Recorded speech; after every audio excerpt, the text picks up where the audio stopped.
Smog का रोक कम ना हुआ। लाहौर के बाद फैसलाबाद और मुल्तान में भी फ़ज़ाई आलूदगी में इजाफा। दुनिया के आलूदा तरीन शहरों की फहरिस्त में लाहौर आज भी पहले नंबर पर। सुबह सवेरे एयर क्वालिटी इंडेक्स 345 रिकॉर्ड किया गया।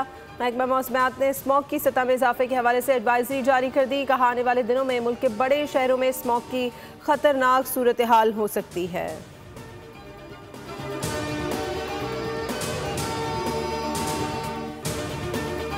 Chief of army staff field marshal Syed Asim Munir का दौरा मिस्र। मिस्री वजीर दिफाई पैदावार जनरल अब्दुल मजीद सकर और मिस्री chief of staff lieutenant general Ahmed Khalifa Fathi से मुलाकातें। बाहमी दिलचस्पी के अमूर, इलाकाई सलामती की सूरत हाल और दिफाई ताउन पर गुफ्तगू। फील्ड मार्शल आसिम मुनीर ने कहा कि ब्रदर मुल्क मिस्र और पाकिस्तान का ताउन खित्ते अमन और इस्तेहकाम के लिए अहम है। मिस्री वजारत दिफा पहुँचने पर फील्ड मार्शल आसिम मुनीर को गार्ड ऑफ ऑनर पेश किया गया। आर्मी चीफ ने नामालूम सिपाही की यादगार और साबिक सदर अनवार सादात की कब्र पर फूल चढ़ाए। जामिया अल अजहर के शेख आजम अहमद अल तैयब से भी मुलाकात हुई। आर्मी चीफ का इंतहा पसंदाना नज़रियात और इस्लाम की मस्ख शुदा तशरीहात के खात्मे पर जोर।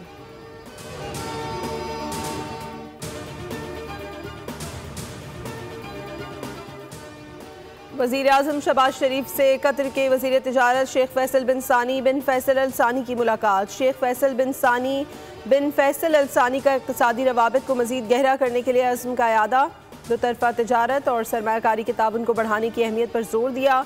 वज़ीर आज़म ने कहा पाकिस्तान और कतर ताल्लुकात मुश्तरका अक़ीदे, इक़दार और बाहमी एहतराम पर मबनी हैं।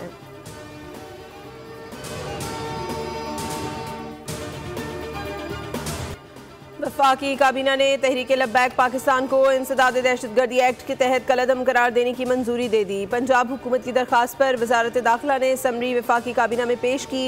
वज़ीर आज़म शहबाज शरीफ की ज़ेर सदारत इजलास में वफाकी काबीना को TLP की पुरतशद्दुद और दहशतगर्दाना सरगर्मियों पर ब्रीफिंग दी गई। एलामिया के मुताबिक इजलास में हुकूमत पंजाब के आला अफसरान ने बजरिया वीडियो लिंक शिरकत की। इजलास को बताया गया कि 2016 से कायम इस तंजीम ने पूरे मुल्क में शरंगेजी को हवा दी।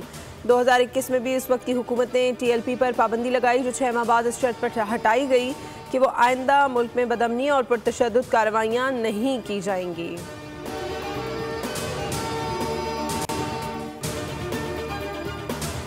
और भारतीय वज़ीर आज़म मोदी अमरीकी सदर डोनाल्ड ट्रंप का सामना करने से फिर फरार। आसियान सरबराही इजलास में शिरकत नहीं करेंगे। मौक़े हक में बदतरीन शिकस्त के बाद से सिफारती नाकामियाँ मोदी का मुकद्दर बन चुकी हैं।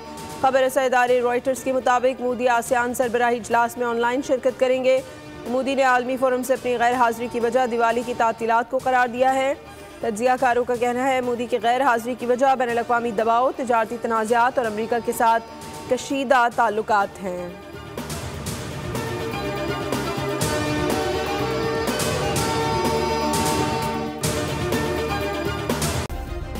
सब्सक्राइब करें और बेल दबाएं ताकि कोई खबर रह न जाए।